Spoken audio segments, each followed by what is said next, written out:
Friends, welcome back to my YouTube channel. आज हम लोग इस वीडियो में वुंड हीलिंग के बारे में पढ़ने वाले। तो चलिए शुरू करते हैं। सबसे पहले हम लोग जानते हैं कि वुंड हीलिंग या फिर हीलिंग क्या होता है। तो क्या बोल रहा है, body's response to injury in an attempt to restore normal structure and function. तो हीलिंग क्या होता है? हीलिंग जो है हमारे बॉडी का रिस्पॉन्स है। ठीक है, हीलिंग क्या है? ये हमारे बॉडी का रिस्पॉन्स है किसके प्रति? इंजुरी। यानी कि जब हमारे बॉडी में किसी प्रकार का इंजुरी होता है तो हमारा जो बॉडी है वो क्या करता है? रिस्पॉन्स करता है। उसी को क्या बोलते हैं हम लोग? हीलिंग बोलते हैं। और ये हीलिंग होता क्यों है? तो to restore normal structure and function, ताकि हमारे जो इंजुरी की वजह से जो नॉर्मल स्ट्रक्चर और फंक्शन में कुछ दिक्कत आ गया उसको रीस्टोर करने के लिए हमारा जो बॉडी है वो क्या करता है? रिस्पॉन्स करता है। यानी कि उसको हमारे इंजुरी को ठीक करने का कोशिश करता है। उसी को हम लोग क्या बोलते हैं?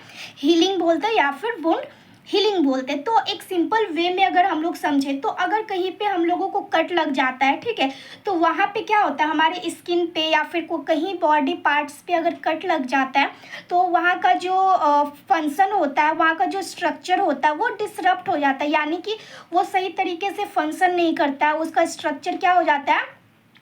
खराब हो जाता है। तो उसी को ठीक करने के लिए, उसी को क्या करने के लिए, उसके फंक्शन को, उसके स्ट्रक्चर को वापस लाने के लिए जो बॉडी अपना रिस्पॉन्स दिखाता है उसी को हम लोग क्या बोलते हैं? हीलिंग बोलते हैं। ठीक है, एक और तरीके से हम लोग देख सकते हैं क्या? Wound healing refers to body replacement of destroyed tissue by the living cell. तो वुंड हीलिंग में क्या होता है, जो बॉडी होता है वो, हमारा जो बॉडी होता है वो डिस्ट्रॉयड टिश्यू यानी कि जो खराब हो चुके हैं सेल्स या टिश्यू इंजुरी की वजह से, उसको क्या कर देता है? रिप्लेस कर देता है। किसके द्वारा? Living tissue. यानी जो अच्छे टिश्यू होते हैं, जो फंक्शनल टिश्यू होते हैं, जो हमारे लिए काम कर सकते हैं, उससे क्या कर देते हैं? जो खराब टिश्यू है उसको क्या कर देते हैं? रिप्लेस कर देते हैं। ठीक है, अब ये जो वुंड हीलिंग है ये कितने तरीके से हो सकता है, यानी कि मैकेनिज्म क्या क्या हो सकता है वुंड हीलिंग का, यानी कि कितने प्रकार से वुंड हील कर सकता है हमारा बॉडी। तो जो हमारा बॉडी है वो दो तरीके से वुंड को क्या कर सकता है? हील कर सकता है। पहला क्या है हमारे पास? रीजनरेशन, और दूसरा क्या है हमारे पास? रिपेयर। यानी कि जो वुंड का हीलिंग होता है वो दो प्रकार से होता है। पहला रीजनरेशन के द्वारा होता है, दूसरा रिपेयर के द्वारा होता है। ठीक है, तो अब जानते हैं हम लोग कि रिपेयर कौन से सेल्स में होता है, यानी कौन से इंजुरी में होता है, और रीजनरेशन कौन से इंजुरी में होता है। ठीक है, तो पहले देखते हैं कि रीजनरेशन में क्या होता है और रिपेयर में क्या होता है। तो रीजनरेशन में क्या होता है, जो हमारा पैरेन्काइमा यानी जो हमारा ओरिजिनल टिश्यू है हमारे बॉडी का, हमारे बॉडी पार्ट्स का, वो क्या होता है? इंजुरी के बाद वो फिर से नॉर्मल टिश्यू में, यानी जो ओरिजिनल टिश्यू था उसी में रिप्लेस हो जाता है। ठीक है, यानी कि जो हमारा ओरिजिनल पैरेन्काइमा था, यानी जो हमारा ओरिजिनल टिश्यू था, हमारा ओरिजिनल सेल्स था, वो फिर से क्या हो जाता है? ओरिजिनल सेल्स में ही कन्वर्ट हो जाता है, रिप्लेस हो जाता है। ठीक है, यानी कि टोटल रिस्टोरेशन हो जाता है नॉर्मल स्ट्रक्चर एंड फंक्शन का। यानी कि अगर जैसा इंजुरी होने से पहले वो हमारा बॉडी पार्ट्स या फिर हमारा सेल्स जैसा काम कर रहा था वैसा टोटल 100% क्या हो जाता है? वो उसी तरीके से फंक्शन करने लगता है। उसका जो स्ट्रक्चर होता है उसी तरीके से हो जाता है। क्योंकि जो पहले वाला जो सेल्स था वो सेम तरीके का सेल्स जो है वो इंजुरी के बाद भी आ चुका है। ठीक है, तो उसमें कोई भी दिक्कत नहीं होता है, स्ट्रक्चर भी सेम रहता है और फंक्शन भी सेम रहता है। क्यों? क्योंकि पैरेन्काइमा क्या है? सेम है। और इसकी वजह से, पैरेन्काइमा सेम होने की वजह से, सेम सेल्स होने की वजह से क्या होता है? वहाँ पे कोई भी स्कार नहीं होता, यानी कि कोई भी वहाँ पे दाग नहीं पड़ता है। ठीक है, ये क्या होता है? रीजनरेशन। तो सिंपल सा रीजनरेशन में क्या होता है, जो पैरेन्काइमा जो सेल था वो सेम पैरेन्काइमल सेल्स के द्वारा ही क्या होता है? रिप्लेस हो जाता है। यानी एक सिंपल सा अगर बोले तो जो सेल्स पहले था, इंजुरी से पहले जो सेल्स था, वही सेल्स इंजुरी के बाद भी वहाँ पे क्या हो जाएगा? रिप्लेस हो जाएगा। इसमें क्या होता है? सेम सेल होने की वजह से स्कार का फॉर्मेशन नहीं होता है और बहुत अच्छे तरीके से इसका जो स्ट्रक्चर और फंक्शन जो पहले था नॉर्मल तरीके से वो फिर से वो वापस आ जाता है। ठीक है, अब रिपेयर में क्या होता है, रिपेयर में जो होता है वो पैरेन्काइमल जो सेल्स हैं वो फाइब्रस टिश्यू से रिप्लेस हो जाता है। ये भी हम लोग देखेंगे कैसे रिप्लेस होता है। ठीक है, तो इसमें क्या था, पैरेन्काइमल सेल्स जो था वो पैरेन्काइमल सेल से रिप्लेस हो रहा था, सेम सेल्स से। लेकिन इसमें क्या होता है, जो पैरेन्काइमल सेल था वो फाइब्रस टिश्यू से क्या हो रहा है, रिप्लेस हो रहा है।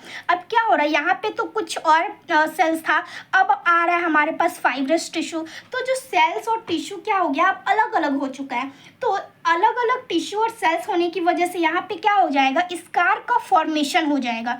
ठीक है, स्कार का क्या हो सकता है, फॉर्मेशन हो गया। ठीक है, और यहाँ पे क्या होता है, नॉर्मल यहाँ पे सेल्स की अलग होने की वजह से यहाँ पे एक और ये हो जाता है कि यहाँ पे जो नॉर्मल फंक्शन और स्ट्रक्चर था इन लोगों का अलग हो जाता है। यानी इंजुरी से पहले जो इसका स्ट्रक्चर और फंक्शन था वो क्या हो जाएगा, इंजुरी के बाद अलग हो जाएगा, क्योंकि सेल्स क्या हो चुके हैं, यानी टिश्यू क्या हो चुका है, चेंज हो चुका है। टिश्यू और सेल्स क्या हो चुके हैं, रिप्लेस हो चुके हैं। लेकिन इसमें क्या था, सेम टिश्यू और सेल्स था, इसकी वजह से क्या हो रहा था कि इसका जो स्ट्रक्चर और फंक्शन था टोटल पहले की तरह हो गया था और स्कार का भी फॉर्मेशन नहीं हुआ था। लेकिन इसमें क्या हो जाएगा, स्कार का फॉर्मेशन हो जाएगा और फंक्शन और जो इसका जो शेप था वो भी पहले की तरह नहीं हो पाएगा, इम्पेयर हो जाएगा। ठीक है, अब देखते हैं हम लोग कि रीजनरेशन कौन से इंजुरी में होता है और रिपेयर कौन से इंजुरी में होता है। तो जैसे कि यहाँ पे है क्या, ये हमारे पास नॉर्मल सा सेल है। ठीक है, नॉर्मल सा सेल है, इसमें कोई भी इंजुरी नहीं हुआ है। अब ये क्या हमारे पास सेल है, इसमें माइल्ड इंजुरी हुआ है, यानी थोड़ा सा बस बोल सकते हैं एपिडर्मिस में अगर इंजुरी हुआ है तो। और यहाँ पे क्या हो चुका है, सीवियर इंजुरी हो चुका है। यहाँ पे एपिडर्मिस, डर्मिस, सबक्यूटेनियस सारे टिश्यू में क्या हो चुका है, हमारे पास इंजुरी हो चुका है। तो जिसमें माइल्ड इंजुरी होता है, ठीक है, जिस सेल्स में माइल्ड इंजुरी होता है उसमें क्या होता है, रीजनरेशन होता है। ठीक है, और सीवियर इंजुरी वाले केस में क्या होता है, रिपेयर होता है। ठीक है, यानी कि रीजनरेशन किस में होता है, रीजनरेशन वैसे सेल्स में होते हैं जिसमें माइल्ड इंजुरी होता है, और रिपेयर वैसे सेल्स में होते हैं जिसमें सीवियर इंजुरी होता है। ठीक है, सीवियर इंजुरी होने की वजह से और फाइब्रस टिश्यू से रिप्लेस होने की वजह से यहाँ पे स्कार का फॉर्मेशन हो जाता है। लेकिन यहाँ पे 100% इसका जो स्ट्रक्चर और फंक्शन था वो रिस्टोर हो जाता है। तो यहाँ पे कोई भी स्कार का फॉर्मेशन नहीं होता है। जो हमारा जो बॉडी पार्ट है, जो हमारा स्किन है, वो पहले की तरह रिपेयर हो जाता है। ठीक है, तो आई होप यहाँ तक समझ में आ गया होगा आप लोगों को कि रीजनरेशन किस में होता है और रिपेयर किस में होता है। तो रीजनरेशन माइल्ड इंजुरी में, यानी कि थोड़ा बहुत इंजुरी हो, चोट लगा हो, उसमें रीजनरेशन होता है। और बहुत ज़्यादा सीवियर यानी बहुत ज़्यादा इंजुरी हो गया हो तो उसमें क्या होता है, रिपेयर होता है। ठीक है, तो ये था क्या हमारा मैकेनिज्म ऑफ वुंड हीलिंग। अब देखते हैं हम लोग फेजेस ऑफ वुंड हीलिंग, यानी कि वुंड हीलिंग के कौन कौन से फेजेस होते हैं, कौन कौन से पार्ट होते हैं। ठीक है, तो जो वुंड हीलिंग है इसको हम लोग टोटल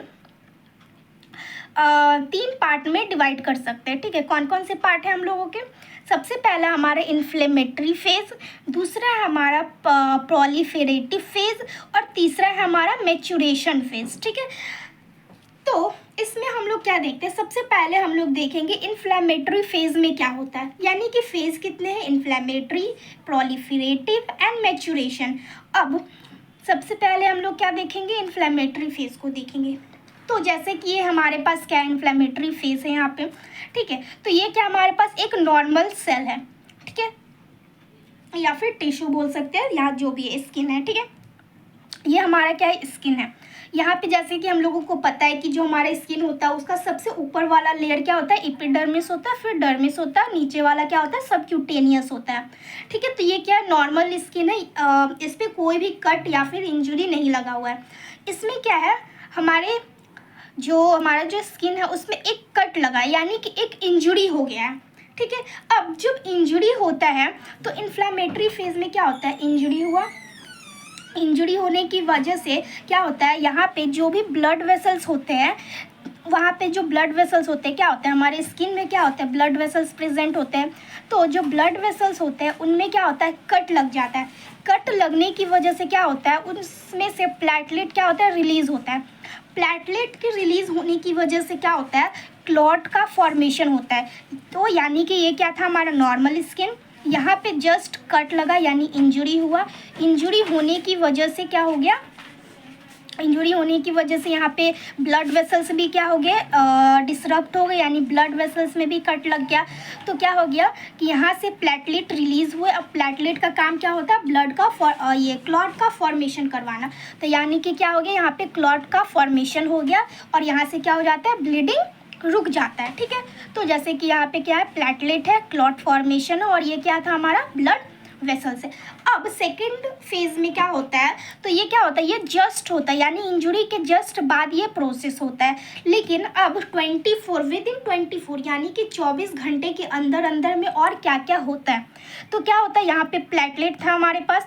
अब 24 आवर के अंदर में क्या होता है, ये जो प्लेटलेट होता है ये न्यूट्रोफिल्स से क्या हो जाता है, रिप्लेस हो जाता है। यानी कि इंजरी के जस्ट बाद क्या आया था, प्लेटलेट आया था, लेकिन अब प्लेटलेट जो होता है वो साइड हो जाता है। अब कौन आता है, न्यूट्रोफिल्स आता है। यानी 24 आवर्स के अंदर क्या आता है हमारे पास, न्यूट्रोफिल्स हम लोगों को देखने को मिलता है। ठीक है, अब 24 आवर्स के अंदर हम लोगों को न्यूट्रोफिल्स देखने को मिला। अब 24 आवर के बाद क्या होता है, जो न्यूट्रोफिल्स होता है वो रिप्लेस हो जाता है मैक्रोफेजेस के द्वारा। ठीक है, यानी कि इसमें हम लोगों को 3 सेल्स देखने को मिलते हैं। कौन कौन से सेल्स हैं, इन्फ्लेमेटरी फेज में हम लोगों को कौन कौन से सेल्स देखने को मिलते हैं। पहला, इंजरी हुआ, प्लेटलेट रिलीज हुआ। ठीक है, प्लेटलेट रिलीज होने के बाद क्लॉट का फॉर्मेशन हुआ। क्लॉट के फॉर्मेशन होने के बाद जो प्लेटलेट है वो रिप्लेस हो जाता है, यानी कि चला जाता है। ठीक है, प्लेटलेट चला गया, निकल गया। उसके बाद क्या हो जाता है, 24 आवर के अंदर अंदर यानी कि 24 घंटे के अंदर अंदर क्या होता है, न्यूट्रोफिल्स आ जाता है। ठीक है, न्यूट्रोफिल्स इस गैप में फिल हो जाता है, इस इंजरी में क्या हो जाता है, न्यूट्रोफिल्स फिल हो जाता है। अब ये जो न्यूट्रोफिल्स है वो 24 घंटा के बाद क्या हो जाता है, चला जाता है, रिप्लेस हो जाता है। अब उसकी जगह पे क्या आ जाता है, मैक्रोफेजेस आ जाता है। ठीक है, तो ये क्या है हमारे पास, मैक्रोफेजेस। यानी कि पहला हमारा था प्लेटलेट, दूसरा हमारा था न्यूट्रोफिल्स, तीसरा हमारा क्या है, मैक्रोफेजेस। यानी कि इन्फ्लेमेटरी फेज में हमारे पास टोटल 3 सेल्स का रिलीज होता है। यहाँ पे एक बार हम लोग देखते हैं सीक्वेंस में। ठीक है, इंजरी हुआ, ठीक है, ये क्या हो गया, कट लग गया या फिर इंजरी हुआ, प्लेटलेट रिलीज हुआ। ठीक है, यहाँ से ब्लड वेसल से प्लेटलेट रिलीज होता है। प्लेटलेट का काम होता है क्लॉट का फॉर्मेशन करना। ठीक है, क्लॉट का फॉर्मेशन हो गया। ठीक है, अब क्लॉट के फॉर्मेशन के बाद न्यूट्रोफिल्स रिलीज होता है इस गैप में, यानी कि ये जो कट लगा हुआ है इसमें न्यूट्रोफिल्स रिलीज होगा। न्यूट्रोफिल्स रिलीज होने के 24 घंटा बाद जो न्यूट्रोफिल्स है वो मैक्रोफेजेस से क्या हो जाता है, रिप्लेस हो जाता है। तो अब इस गैप में क्या आ जाता है हमारे पास, मैक्रोफेजेस आ जाता है। तो ये क्या था हमारे पास, इन्फ्लेमेटरी फेज था। ठीक है, तो ये क्या हमारे पास था, इन्फ्लेमेटरी फेज। अब हम लोग देखते हैं क्या, प्रोलिफरेटिव फेज। यानी कि अब प्रोलिफरेटिव फेज में क्या होता है, तो हमारे पास प्रोलिफरेटिव फेज है। तो जो प्रोलिफरेटिव फेज होता है इसके भी टोटल 3 फेज होते हैं। ठीक है, कौन कौन से, इपिथेलियलाइजेशन, फाइब्रोजेनेसिस और एंजियोजेनेसिस। ठीक है, तो जो इपिथेलियलाइजेशन है इसमें क्या होता है, जो इपिथेलियल सेल्स होते हैं वो क्या होता है, ज्वाइन हो जाते हैं, यानी मर्ज हो जाते हैं एक दूसरे से। कैसे होते हैं देखते हैं। ठीक है, ये हमारे पास स्किन है। ठीक है, स्किन में क्या लग चुका है, कट लग चुका है। स्किन में क्या लग चुका है, कट लग गया है। ठीक है, तो कट लग गया तो ये क्या था हमारे पास, एपिडर्मिस लेयर है, नीचे डर्मिस है और फिर नीचे क्या सबक्यूटेनियस है। ठीक है, तो जो एपिडर्मिस वाला जो लेयर होता है उसमें हम लोगों को पता है क्या होता है, केराटिनोसाइट्स होते हैं। ठीक है, केराटिनोसाइट्स है, यानी कि ये जो कट लगा हुआ है इसमें क्या है, केराटिनोसाइट्स है। अब ये जो केराटिनोसाइट्स है वो स्टिमुलेट हो जाएंगे। ठीक है, प्रोलिफरेटिव फेज में क्या होता है, ये जो केराटिनोसाइट्स होते हैं वो स्टिमुलेट हो जाते हैं और प्रोलिफरेट करने लगते हैं। ठीक है, और एक दूसरे में क्या होने लगते हैं, माइग्रेट करने लगते हैं, यानी कि एक दूसरे के पास आने लगते हैं। ये जो है ये एक दूसरे के क्या करने लगेंगे, पास आने लगेंगे। अब पास आते आते इतना पास आ जाएंगे कि ये जो गैप है इन दोनों के बीच में ये क्या हो जाएगा, फिल हो जाएगा। यानी कि इस तरीके से ये इधर आ जाने आएंगे, ये इधर आएंगे। तो इस तरीके से क्या होगा, एक दूसरे के क्या आते चले जाएंगे, पास आते चले जाएंगे। और पास आते आते इतना पास आ जाएंगे, इतना मर्ज हो जाएंगे कि ये दोनों क्या हो जाएंगे, ज्वाइन हो जाएंगे। और ज्वाइन होने के बाद क्या हो जाएगा, जो ऊपर वाला जो एपिडर्मिस वाला जो लेयर था वो एक दूसरे से मर्ज हो जाएगा और क्या हो जाएगा, ऐड हो जाएगा। ठीक है, यानी कि नीचे क्या है, इंजुरी है, नीचे गैप है, नीचे तो कट लगा हुआ है, लेकिन केराटिनोसाइट की वजह से क्या हो गया, जो एपिडर्मिस वाला लेयर था वो मर्ज हो चुका है, यानी कि वो पूरी तरीके से प्लेन हो चुका है।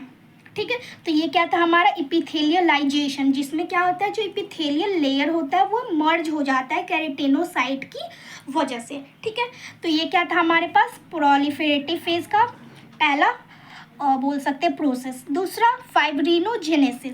अब फाइब्रिनोजेनेसिस क्या होता है, तो जैसे कि हम लोगों ने इसमें देखा था कि सबसे पहले आता है हमारे पास क्या, प्लेटलेट, फिर आता है हमारे पास न्यूट्रोफिल्स, फिर आता है हमारे पास मैक्रोफेजेस। अब इसमें क्या होता है, फाइब्रोजेनेसिस में क्या होता है, माइक्रोफेजेस के बाद क्या होता है, माइक्रोफेजेस हट जाते हैं। ठीक, मैक्रोफेजेस क्या हो जाते हैं, हट जाते हैं। मैक्रोफेजेस की जगह पे अब क्या आ जाता है, फाइब्रोब्लास्ट आ जाता है। ठीक है, तो फाइब्रोजेनेसिस में क्या होता है, मैक्रोफेजेस की जगह पे क्या आ जाते हैं, फाइब्रोब्लास्ट आ जाते हैं। और फाइब्रोब्लास्ट का काम क्या होता है, कोलेजन का फॉर्मेशन करना। ठीक है, यानी कि इसका काम क्या होता है, फॉर्मेशन ऑफ कोलेजन। तो फाइब्रोब्लास्ट आएगा और फाइब्रोब्लास्ट क्या करेगा, कोलेजन का फॉर्मेशन करेगा। यानी कि इस गैप में पहले क्या था, जैसे कि मैंने पहले बताया मैक्रोफेजेस था, अब मैक्रोफेजेस को रिप्लेस करके कौन आएगा, फाइब्रोब्लास्ट आएगा। और फाइब्रोब्लास्ट जो है वो कोलेजन का फॉर्मेशन करेगा। ठीक है, ये क्या था हमारे पास, फाइब्रोजेनेसिस। फाइब्रोजेनेसिस यानी कि the formation of collagen from the fibroblast. यानी कि इसमें फाइब्रोजेनेसिस में दो प्रोसेस होता है, fibroblast and formation of collagen. ठीक है, अब आता है क्या हमारे पास, एंजियोजेनेसिस। एंजियोजेनेसिस यानी कि formation of new blood vessels from the old one. यानी कि जो भी ब्लड वेसल्स खराब हो चुके थे, जो कट चुके थे, ठीक है, डिसफंक्शन हो चुके थे, अब वो फिर से न्यू वेसल्स का फॉर्मेशन करेंगे। ठीक है, जो भी वेसल्स खराब हो चुके थे, अब न्यू ब्लड वेसल्स का फॉर्मेशन होगा। ठीक है, तो इसको हम लोग क्या बोलते हैं, एंजियोजेनेसिस बोलते हैं। अब जो थर्ड है हमारा, थर्ड एंड सबसे जो लास्ट फेज है वो क्या होता है, मैच्योरेशनल और रीमॉडलिंग फेजेस। ठीक है, तो जैसे कि यहाँ पे मैंने बताया कि ये जो फाइब्रोब्लास्ट होता है वो क्या करता है, कोलेजन का फॉर्मेशन करता है। ठीक है, कोलेजन का क्या करेगा, फॉर्मेशन करेगा। लेकिन ये जो कोलेजन है वो इस तरीके से आपको दिख रहा होगा, ऐसे ऐसे करके कुछ बिखरा हुआ है। ठीक है, ये ब्लैक ब्लैक में क्या है, इस तरीके से बिखरा हुआ रहता है। लेकिन इसमें क्या होता है, मैच्योरेशनल और रीमॉडलिंग में क्या होता है, जो कोलेजन होता है वो रीमॉडल होता है। रीमॉडल मतलब कि एक दूसरे में ज्वाइन होने लगता है और पूरे गैप को क्या कर देता है, फिल कर देता है, एक बोल सकते हैं बिना गैप का रहता है। ठीक है, तो ये जो बिखरा हुआ है वो एक जगह पे क्या हो जाता है, आकर के मिल जाता है।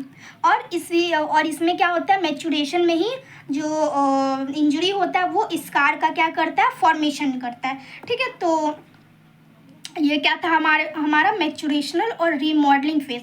तो रीमॉडलिंग में इतना ही होता है, जो कोलेजन का फॉर्मेशन हुआ था हमारा फाइब्रोजेनेसिस फेज में या फिर प्रोलिफेरेटिव फेज में, इसमें क्या होता है, रीमॉडल हो जाता है कोलेजन। रीमॉडल मतलब कि एक साथ आकर के ज्वाइन हो जाता है।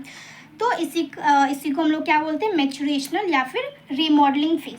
आई होप आप लोगों को वुंड हीलिंग समझ में आया होगा। तो आज के लिए बस इतना ही, and thank you so much for watching my videos, and if you like the video then please subscribe to my channel.